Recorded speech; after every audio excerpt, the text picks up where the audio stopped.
through different things in their life, and listen, son, you're better than this. You're acting like, and you know what? That's not you.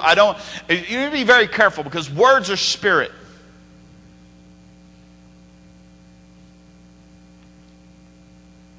What Job doesn't say, you foolish woman.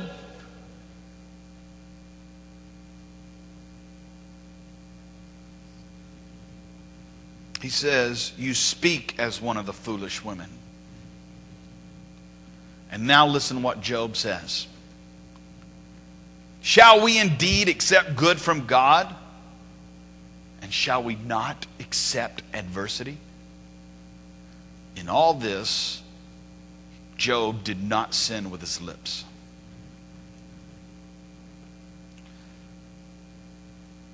See, it is impossible for God to do wrong. It is impossible for God to make a mistake. God is accomplishing things in the spiritual realm that we probably will never be aware of. We wouldn't even understand it if He came and explained it to us. What we must do is learn to trust that God knows better than we. Job believed that. He trusted that. And he knew that it would be a departure from pure faith if he was only willing to accept what is good from the Lord.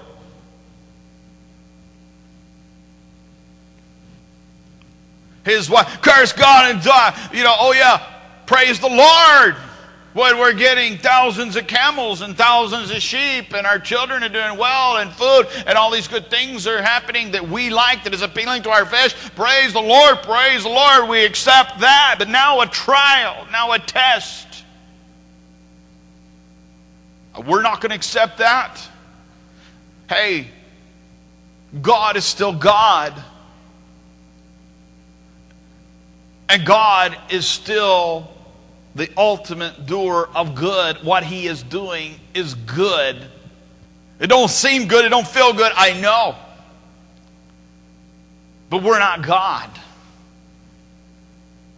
We don't know what He's doing. We don't understand why He's doing what He's doing. We don't understand why He's putting us through what He's putting us through. But we know this. He's God, and He is the essence of good, and He can do no wrong. So even, no matter how wicked or bad this seems or feels, it is going to work out for the good.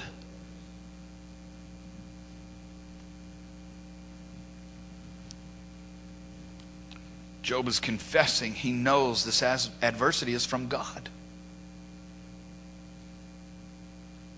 He says, shall we accept good from the Lord and not adversity? He's saying he knows this comes from God. Or that at least God is allowing it. Because ultimately all things are under God's command. But he does not charge God with sin. He did not charge God with wrongdoing. He did not sin with his lips. If this is happening, then he trusts that there must be a good reason as to why God is allowing it to happen. Shall we accept good from the Lord and not trouble? I think we better just be grateful that God is involved in our life at all. We can trust Him. We must never try and manipulate God. Most would say, well, I would never do that, Pastor. Oh, but you would. And you do. You know, when things are going well, how you are. Praise the Lord. Pastor, if there's anything I can do, just let me know. I'm here to serve. You can count on me. But then things aren't going right. Oh, where's brother? Where's sister? Where? Oh, they're not here. And then when they are here, they're not here.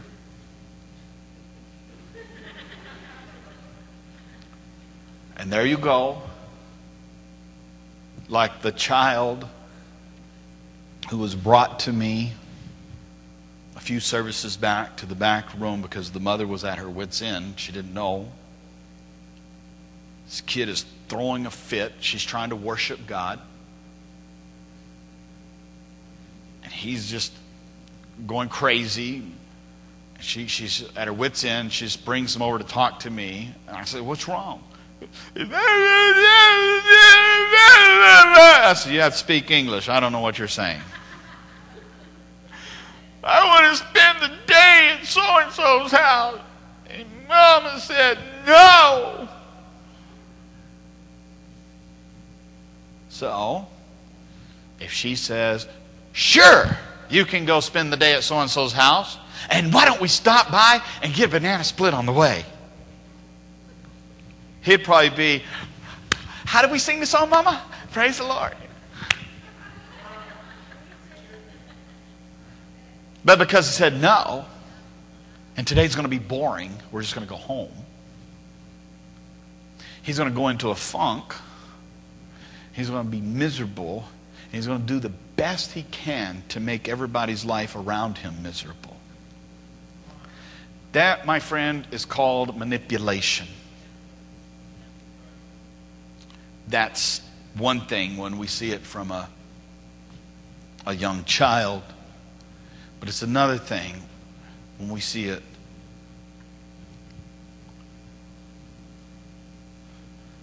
in one another as adults. Things are not going your way, so you're going to cop a foul attitude, and you're going to slide backwards in your commitments to God. You're not going to manipulate God. All you're going to do is anger Him. And if you think you're going to break God to get your way, I'll bet you break before He does. You want to enter into a test of the wills with God? God just hang you out to dry, take off for about 10 years and come back to see if your attitude's gotten any better. You and I are the ones in time. He's in eternity. He cares, but He don't care. You know what I'm saying? You're not going to get anywhere like that.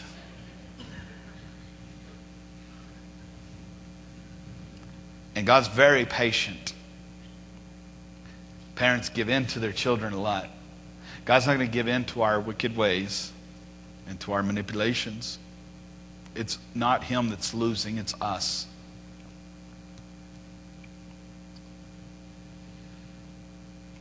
We need to have faith in God for troublesome times. We need to have faith in God when God takes things away from us. I was driving home the other day, and there's an intersection that, coming out of my neighborhood on one end that I tell you, it would be crazy almost to put a red light there because there would be just another red light 50 feet away. But I've seen so much trouble take place on Tominant Street and Palmer Lane. Just Tominant on one side of Palmer goes into my neighborhood. On the other side, it goes up to another neighborhood and up to the hospital. But I've just seen so many wrecks and so many things. Well, this dear, precious, elderly woman was coming from the hospital, and she tried to turn. Somebody was driving crazy, messed her up, and she went over the median. She had a small car, and it got high-centered. She ran over the yellow post thing, and her car got stuck on the median. And I saw this, and I did a U-turn, and I was looking. I saw a couple of guys helping her, but then I noticed what they were doing. They were pushing the car, and the car was rocking. They're pushing it, and she was in there, revving it up, trying to go backwards. I thought, my goodness, they're going to push her off that median, and she's going to shoot off backwards into the traffic. I mean, the cars are coming, and nobody's considerate. Everybody's, it's like, people. And